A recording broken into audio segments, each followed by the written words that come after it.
Welcome to The Edge of Show, your gateway to the Web3 revolution.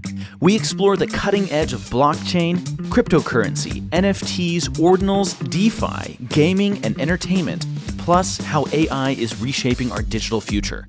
Join us as we bring you visionaries and disruptors pushing boundaries in this digital renaissance. This show is for the dreamers, disruptors, and doers that are pumped about where innovation meets culture. This is where the future begins. What's up, everybody? Richard Carthon here live at Bitcoin Las Vegas, and this is another episode of The Edge of Show. Today we have an incredible guest. We have Zac Townsend, who is the co-founder and CEO of Meanwhile, the world's first Bitcoin-dominated life insurance company focused on democratizing financial protection. He previously led McKinsey's financial services practice and served as California's first chief data officer. Zac also founded Standard Treasury, a banking API company acquired by Silicon Valley Bank, and holds degrees from Brown University and NYU's Wagner School. That's awesome, man. Meanwhile is the world's... I'll say I didn't lead the financial services practice at McKinsey. I was a leader. Yeah. I just want to say, like, the global leader of the financial services practice. He's a very distinguished fella. Yeah. I wasn't there yet. But that's still a very awesome accomplishment. Yeah. So Meanwhile is the world's first Bitcoin-dominated life insurance company offering simple and affordable coverage that lets customers protect their families using Bitcoin and aims to become a financial protection that accessible, aligned, and future of digital money. So Zac, welcome to the show. Very happy for having me. And thanks for being here. Yeah, happy to be here. So, we're in Vegas. We're just getting started. This is day 2. How has the experience been so far? Oh, it's been great. I mean, first off, with all-time highs with Bitcoin, there's just so much energies. Someone told me there's 30,000 people here today. You can really feel it. I'm sure people will see how many people walk by us. So tons of energy just around Bitcoin. And then also, for us, it's just a little different than years past, right? Things are a lot more institutional. I gave a talk this morning. The talk before me included a guy from Fidelity. Yeah. I think there's been a real sea change since the ETFs, where institutions are more interested, and also I think there's more interest in companies that are institutional, right? So life insurance is one of these important, ancient, can be interesting, can be boring companies or things, and we're building that company for the Bitcoin economy, and there's just been so much receptivity to that specific thing of Bitcoin life insurance, but I think also the broader thing of institutional Bitcoin adoption. I agree. And we're definitely getting to your discussion earlier on your panel. But I want to say on that thread of just the institutional adoption, everyone looking at this, you can't really see around us, but there are a ton of booths. There's a lot of different, from mining to Bitcoin layer 2s to what you have with life insurance. And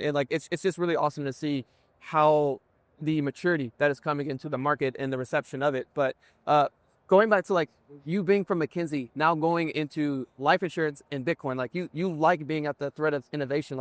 How is all of this kind of your life experience kind of converged into this moment of doing? Yeah. What a question. I mean, look, it actually started way before that. I worked for Cory Booker when he was the mayor of Newark, New Jersey. Oh, wow. And one of the things, I was the head of innovation for the city. And one of the things that I was tasked with, was why do people in West Newark not have bank accounts? Why do they do check cashing? And a lot of people, apparently Satoshi too, I graduated college into the financial crisis. Right. And I was sort of looking around, I had a job offer rescinded. I was what? This doesn't make sense to me, right?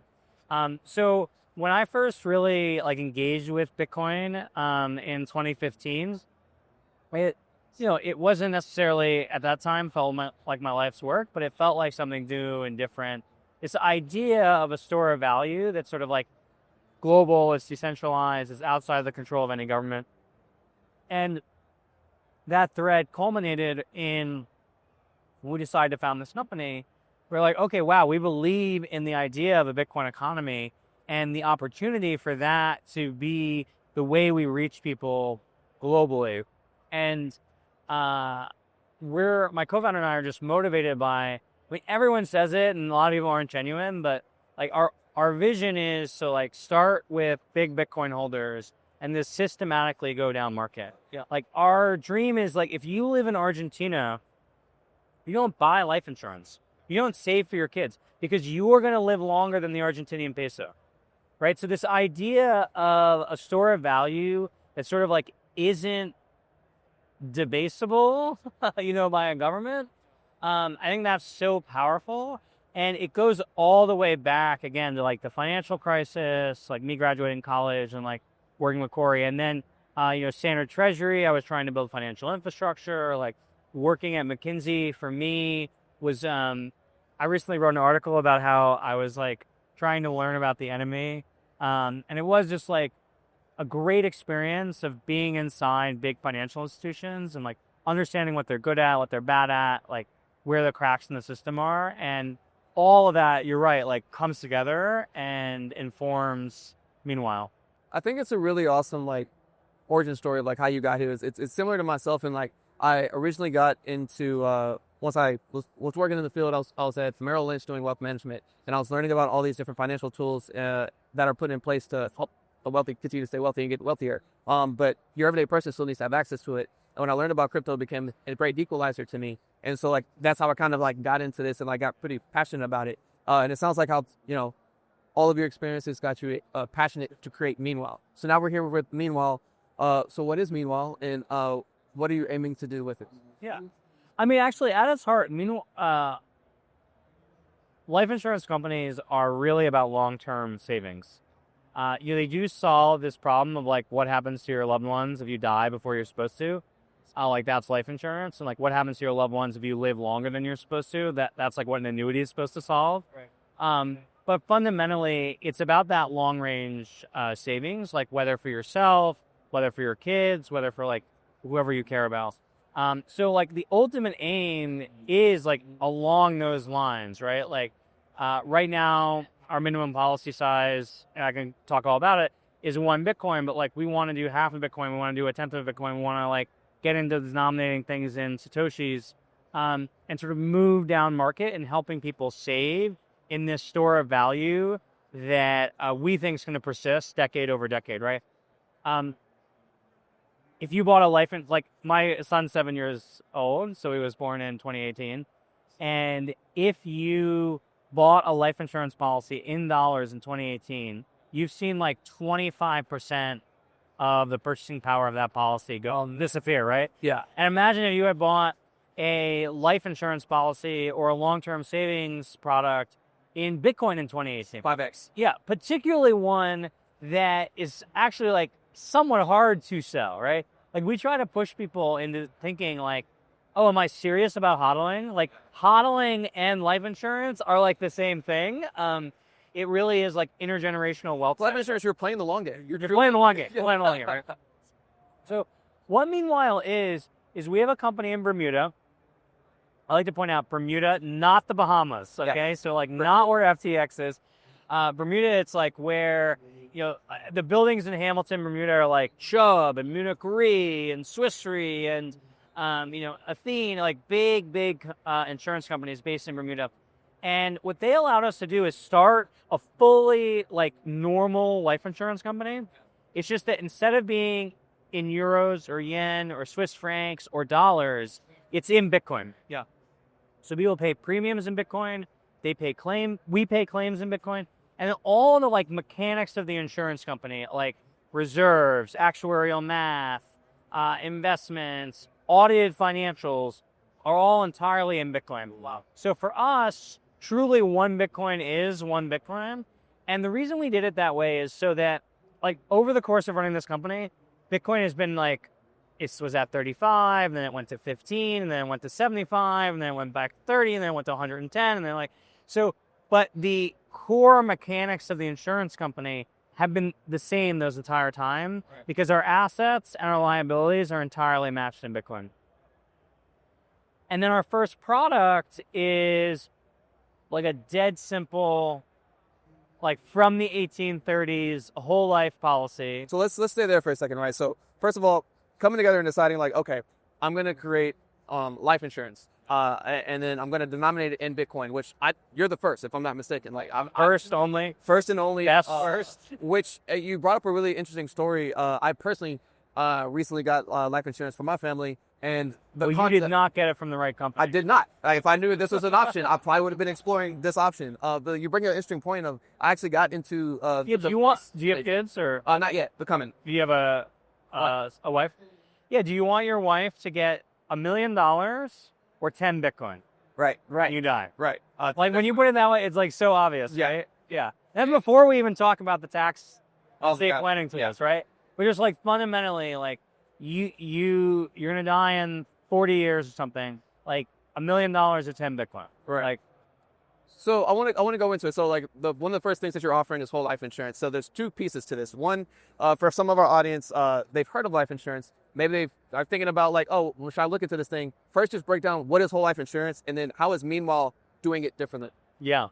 Well, so whole life insurance lasts your whole life. It is well named, and because we're all gonna die, unfortunately. I mean, maybe Brian Johnson will solve our problems, but like, eventually it will die. Because it lasts your whole life, there will eventually be a payout to your wife, to your hypothetical kids, to whomever. And that is different from the other big class of life insurance policies are called term life. Yep. And term life lasts a certain term, like 10 years, 20 years, or 30 years.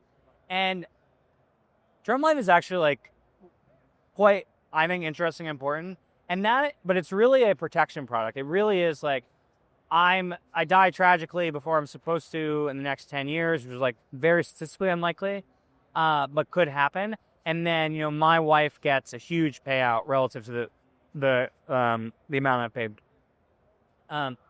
We didn't start with term life really for two reasons. One is actually just a bad business for most insurance companies. But the more important reason is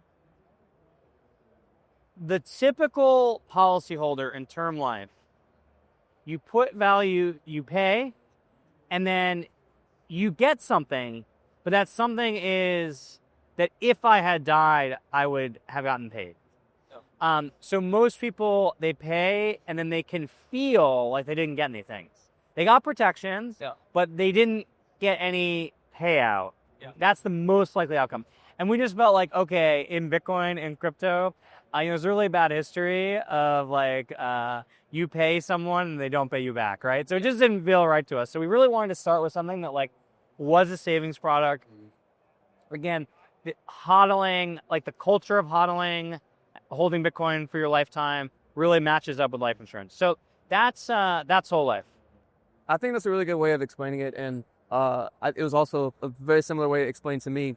Now, for someone who's listening to this and like, unfortunately, like you said, we're not all going to live forever. And one of the things that comes into wealth creation is diversification. Yeah. And one of the ways that someone recently told me why I got whole life insurance was to get more of that diversification and other things with it. So for someone who's listening to this, who is listening, their ears are perked to like, oh, cool, like now I can use this with my Bitcoin. How is that basically transcribing over from the traditional sense over into just having this run purely through crypto? Well, I'd say that you could think of it from two different angles when you talk about diversification. So the first is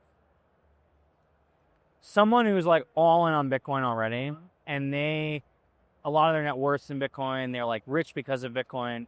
And then the way we often frame the product for that person is like, you should have a range of like ways of holding Bitcoin.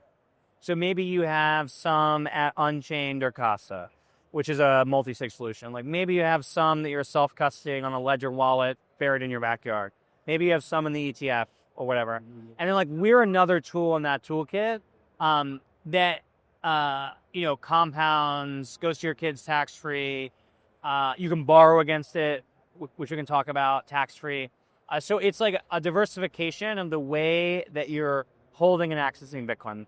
So that's like one type of policyholder we have. We have another policyholder who Bitcoin is a small part of their overall wealth picture. Yeah. And they've decided like, oh, I want to own 5 Bitcoin or 10 Bitcoin or 30 Bitcoin, whatever that number is. And then we are pitching that person on, this is the right way to hold your Bitcoin. Right. If you're not going to sell it and you have all sorts of other trusts and tax and estate planning, if we're the right tool for that diversification decision you've already made, which is to own some Bitcoin. So like we like to say, like, it's great that BlackRock and Fidelity are out there telling everyone to put 1% of their net worth, their retirement savings, or their net worth in Bitcoin. But why would you do that through a ETF? Like in every other situation, if you're wealthy or you're thinking about wealth preservation, you would think about a life insurance policy, you would think about a trust, you would think about various tax structures. Anyway, so those are like the two different types of diversification we talked about. And I think that's a good thing to touch on. And like you were starting to get into, and I think we can spend some time on it, which is the ability to lend against it, right? So you have your whole life insurance policy. You, however much you have in there, you can potentially lend against it. Now, for some people, they might be like, well, what happened with Celsius? What happened with BlockFi? Everything else. From a security standpoint, how is Meanwhile protecting, but also from a lending standpoint, what are some of the benefits of being able to do something like that? Yeah. Well, so let me just take a step back and say that the core mechanics of the policy are you pay us some amount of Bitcoin that you choose over a 10-year period. So I'll just use round numbers. These are big numbers, though. Like you pay 1 Bitcoin a year for 10 years, so that's 10 Bitcoin. And then we promise you a fixed guaranteed payout that's bigger than that. So that might be 13 Bitcoin or 14 Bitcoin or 15 Bitcoin. You know, it depends on your age and underwriting and stuff. So mechanically, we do get yield on the Bitcoin. We promise you 2% returns. There's a lot of math, but that's basically what you're getting. And we seek about 3% returns. That spread is how we like make money. And look, we fundamentally do like this very boring thing in TradFi, which is like private credit, but in Bitcoin. And that sounds really scary because of BlockFi, because of Celsius, but we are not getting 12% yields. There are no safe 12% yields in Bitcoin. We are trying to get 3% yields, and we do that by lending Bitcoin to like big institutional counterparties that you know the name of, tons of collateral, covenants, parental guarantees. Like we're doing that like mechanically to and very conservatively to get that little bit of yield. Now, on the policy loan side, and I should say like our regulators watching us, like we have to post capital ourselves, like any insurance company. So like we have all this first loss buffer capital, our own Bitcoin. We have a chief risk officer, chief compliance officer, independent board. Like we're running an insurance company in Bitcoin. Right. And then the borrowing against your own policy, the aspect of that is like you put in 10, it has this like account value that's compounding over time, and then you can borrow value out. But because we follow all these rules in the Internal Revenue Code to make it like a life insurance policy, you can do that borrowing tax-free. What does that mean? It means if Bitcoin goes from $100,000 to $1 million or $10 million, or I think Michael Saylor says $13 million, that you would then be able to borrow one of your own Bitcoin back out tax-free, which means that the capital gains that you would owe between now and that borrowing, there'd be no capital gains, right? So again, when we talk to someone about diversifying their portfolio of Bitcoin assets, we talk about to someone who's like diversifying their overall asset allocation with some Bitcoin.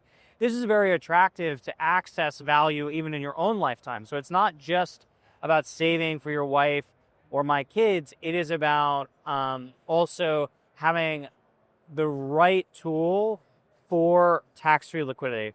And what's nice also about that is there's no margin lending. There's no margining. There's no way to get blown out of your position, because what we charge you for that loan is that exact 3% that we would earn otherwise. Yeah. And you can never end up owing us more money than we owe you. So you just die. It's netted. The loan's netted out. Our dream is that everyone takes the maximum policy loan, possible. Yeah. It makes sense. And, obviously you put a lot of time, effort, energy into this. So much so, you recently just announced your $40 million raise. So congrats on that. Thank you. With what you've been able to raise and build to this point, what's the scope of the next 12 to 18 months look like for Meanwhile? Yeah. Well, first on the $40 million raise, so that takes our total funding to $61 million. Congrats. And we were really fortunate in that round. We had two folks who just are from different ends of crypto land. So Framework, which is a preeminent DeFi, on-chain finance firm, and then Folger, which I think is the preeminent fund right now in real Bitcoin. But where they share an overlap is financial services through Bitcoin, institutionalization of Bitcoin. And then the only other investor in the round was Wences, who was patient zero. I think he introduced Peter Thiel and Reid Hoffman and others to Bitcoin. Just so happy with that round. And then what we're doing with it, one is international expansion. So we have thousands of people on a wait list that live all over the world. And, we just need to build know your customer, anti-money laundering, and underwriting infrastructure. So that's a slow and steady rollout.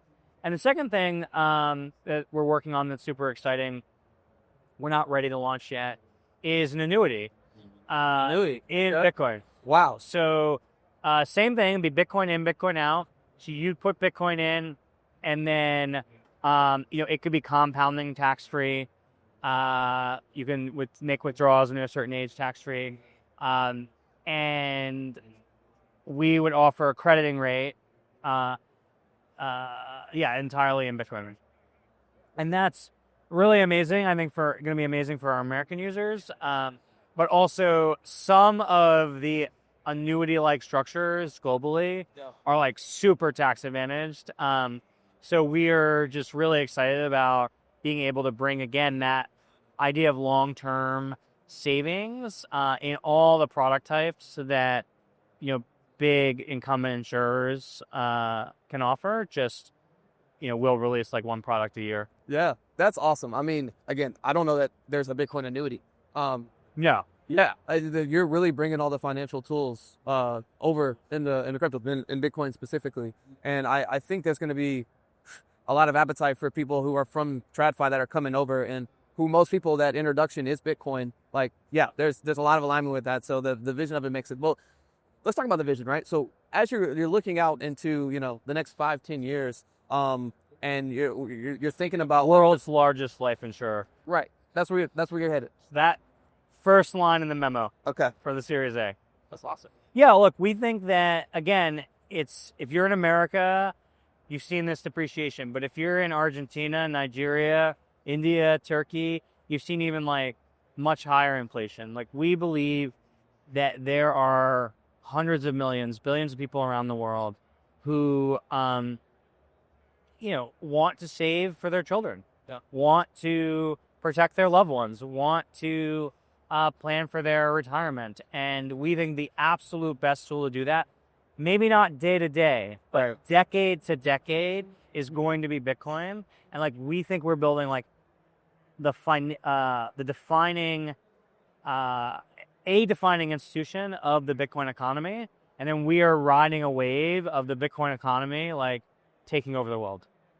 So I can definitely see that. There's people here in that are listening to this, and they're there's two things that are probably happening. They're that sounds like a grand vision. I've been thinking about whole life insurance, or just thinking about insurance period. What does that process look like, right? So I'm listening to this right now. I'm excited. What are those next steps to even potentially be considered to be able to get a policy? Yeah. So you go to meanwhile.bm, which is Bermuda's top level domain. Meanwhile.bm, you sign up. We actually pre-underwrite. After you fill out a 10-question form, we tend to pre-underwrite you in publicly available data. We do make sure you're not a terrorist and other money laundering, anti-money laundering things. And if you pass all that, because we don't want anyone to have to fill out the whole application if we're just we're going to reject you on publicly available information. Yeah. And then there's a whole application, and it's I'm not going to sugarcoat it. It's a life insurance application. Do you have a history of cancer? Do you have a proclivity to skydiving? There are certain things that life insurance companies don't like to underwrite. Yeah. And then you get through that, and we get most folks through maybe 24 hours if they're eager to get it done. And then you hit a premium and you're a policyholder. Wow. So, But and critically, because of that publicly available information and also the questions we ask, we don't do any like flood work or EKG, so it's pretty straightforward. yeah, which I think, for a lot of people in the BTC space, I would say anonymity, but like getting too into the weeds of like personal information, I imagine could be interesting in the fact that you are not having. Well, yeah, we do get so many. Obviously, we have to ask Phil this question. I actually sometimes get asked this question from more like DeFi type folks, like, "Oh, why don't you do this on chain?" I'm like, "Oh, well, the reason is like we couldn't figure out how to do underwriting, because you have to be like, here's my entire medical history, here's like all the prescription drugs I've ever taken." It's invasive, and finding a way to do that in a more decentralized way, like, it's just something that we have an aspiration to do, but like couldn't really figure out. So that's like part of like why we're this more like centralized institution. Also, we look, I think in every Bitcoiner's heart, there's like a desire of self-sovereignty and self-custody, and there's like a hatred of taxes. And like those things are actually somewhat in tension, because the way the various tax rules work, often you like need an arm's length counterparty and stuff like that. So we're happy to be that trusted institution, and really proud that so many policyholders have trusted. I mean, like when we started this business, I was the first policyholder. So it wasn't a huge amount of Bitcoin that got on that first policy. And now, we have hundreds of Bitcoin from users, which is a real testament to what we built. Which goes kind of to by having that, which is allowing you to have that 2% that you were basically talking about, and with the goal of getting it to 3. So for people who are listening to this, like theirs might not perk up to that, but like, why is that such a big deal? I mean, I think it's a big deal. Fundamentally, we have this view that there's going to be a Bitcoin economy, and that is going to be an economic system like any other. And for that to be true, Bitcoin is going to have to be money. Not gold in the ground, but money in the world. And if it is money in the world, there are going to be capital markets, there are going to be debt capital markets. And we simplify this whole idea. It's so very wonky to say this, but like we believe there'll be a yield curve in Bitcoin. Like there'll be like a rate of return that you could be like, this is the typical rate to borrow Bitcoin in a year or 2 years or 5 years or 10 years. We don't do anything like longer than halving right now, but we think like as the space matures, there'll be more of that. So, we see our business as doing two like very fundamental things that insurance companies do, which is one, provide this like critical financial service and tax planning and estate planning and like being trusted by our users. And the other is, again, in a world where so much of Bitcoin is like, and crypto is like number go up, all-time high this week. We are building for 10, 20, 30, 40 years in the future, and trying to operate the asset management side of our business with those sorts of horizons, tenors and duration. I think that it's funny. It doesn't feel important sometimes to like our typical user. They just really want to make sure we're not going to like BlockFi that shit. But I think to some of our like TradFi, like intense financial service people, they're like, oh, like this is what's needed to like make the space really work in the long term. And we've talked a lot about this. Life insurance, obviously, this long-term vision. What is the long-term impacts that you're hoping that Meanwhile is going to be able to create by providing? I mean, I just think fundamentally, if you have a durable store of value, it allows people to think in different terms. It allows them to think differently, again, year over year, decade over decade. And that gives people a horizon to look toward and to plan around.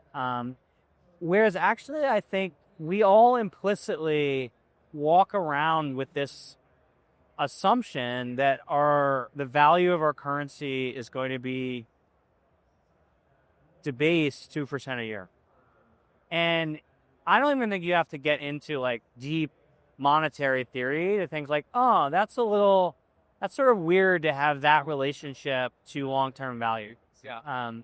So that's what we want to enable in the world is even if you're, as I said, a middle-class person in Argentina or in Lagos, that you can say, oh, this is, even if I could only put aside a couple Satoshis or a couple of thousand Satoshis, that makes sense. I'm passing something on. I'm creating a legacy. I'm generating and preserving wealth. And I think that is something that everyone in the world deserves. I think so too. I think it's already created generational wealth for a lot of people, and I think there's even more to be had, and people know about these types of tools of diversification that they can have. So I think that was a great answer, and we learned a lot about Meanwhile and what you're building, but now I'm excited to learn a little bit more about you. We're going to do that with this next segment called Edge Quick Hitters. Are you ready? Okay, yeah. Let's do it. All right.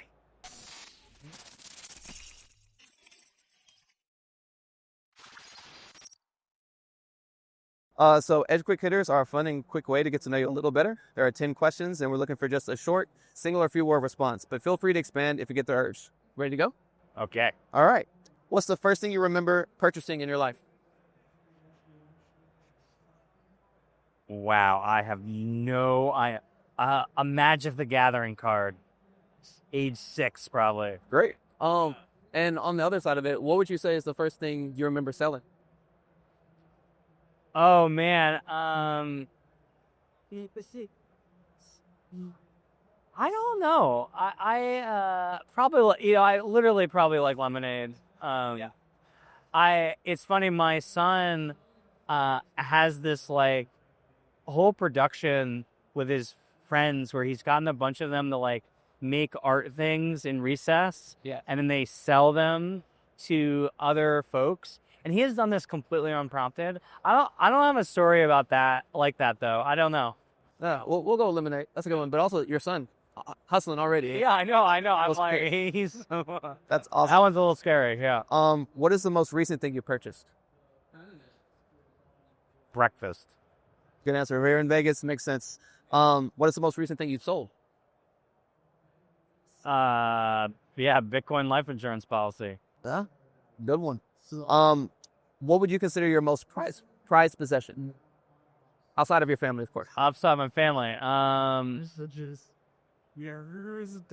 Wow, I'm really like unsentimental. What's like the most useful thing in my life?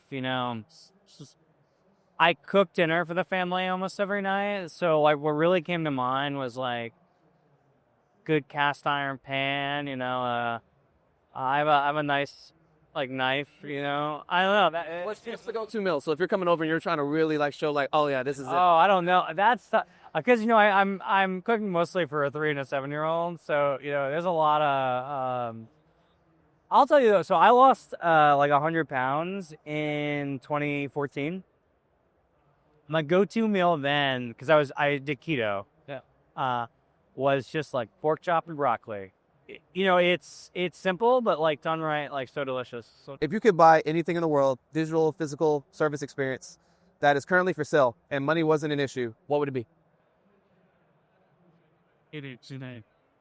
Buy anything in the world. I don't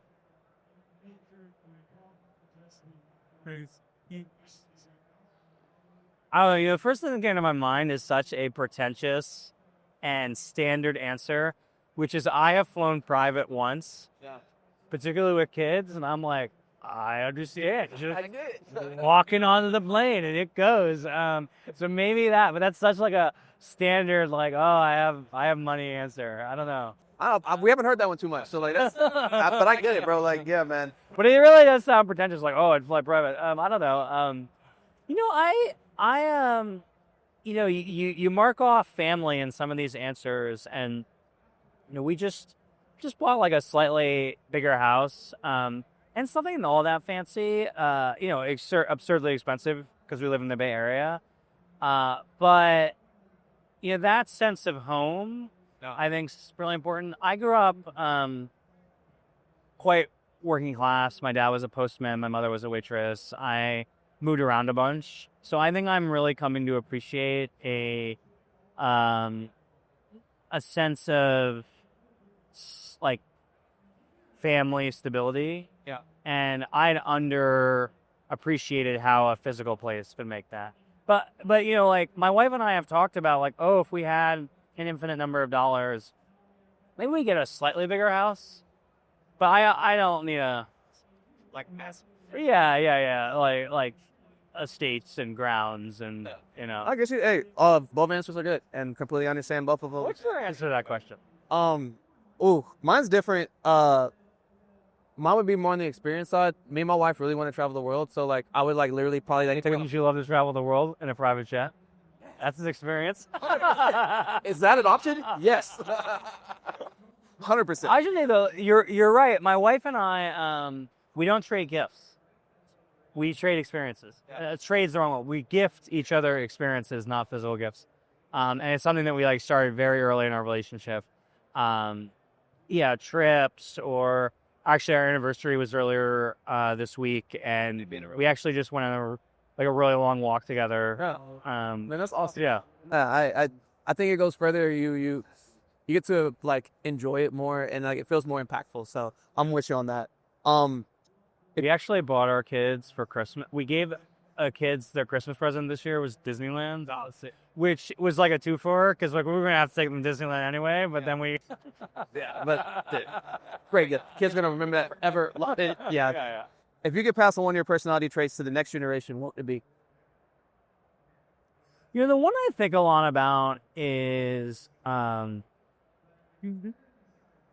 somewhat cliche, but like grit, perseverance. Look, starting a life insurance company, there's a lot of weeds. There's a lot of like, oh my goodness, the tax implications of an offshore life insurance company. I couldn't even imagine becoming an expert in this topic. Yeah. And you just have to slog through, right, to like get the thing you want to get done. And I think about that a lot with my children. My children are, we never tell the kids they're smart. We tell them like, oh, you must have worked so hard. You must have practiced. And it's something my wife and I were aligned on right from the start. And I think trying to inculcate in them that like, because if you tell them that they're so smart, then eventually there'll be something they're like, you can't get through just being smart. So that sense that like every problem, not every problem, but like the way you do things is by doing them. Yeah. And like working hard. And actually to go to the company, this is something I actually really hire for. And it's so hard, is like just agency. Yeah. Just the understanding that like every single thing, this couch, this camera, the whatever the hell this thing is, like someone built it. They designed it. They made choices. And it was willful. Yeah. And that comes from doing and persevering and just continuing. And that's what I want for the next generation. That's great. That's a really good one. And I think the way that you and your wife are going about, raising your kids through that, I think it's an awesome way to do that. On the flip side, if you could eliminate one of your personality traits for the next generation, what would it be?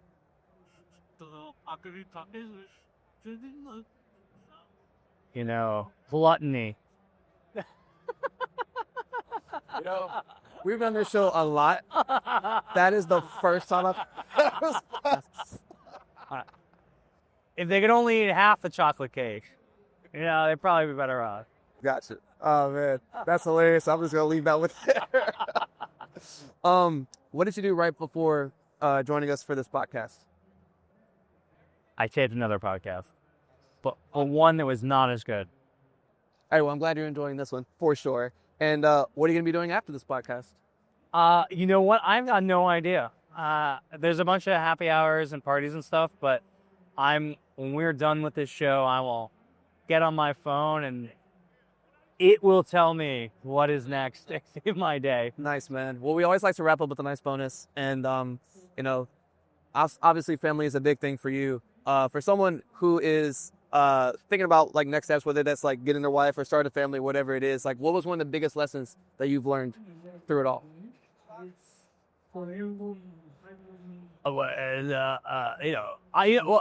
When you said that, again, my first thought was just like, and I'm sure you did. You just gotta have a good partner.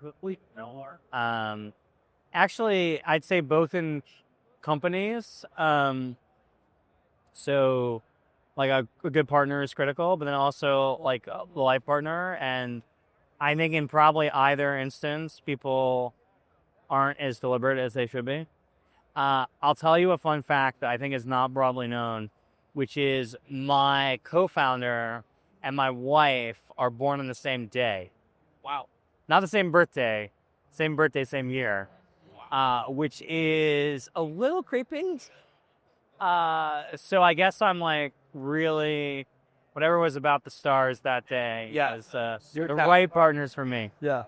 Awesome, man. Well, definitely appreciate all the wisdom and everything you joined us. I definitely feel like I learned a lot more about you. As we're kind of wrapping up here, for people who want to learn more about before Meanwhile, we have a final segment called Shoutouts.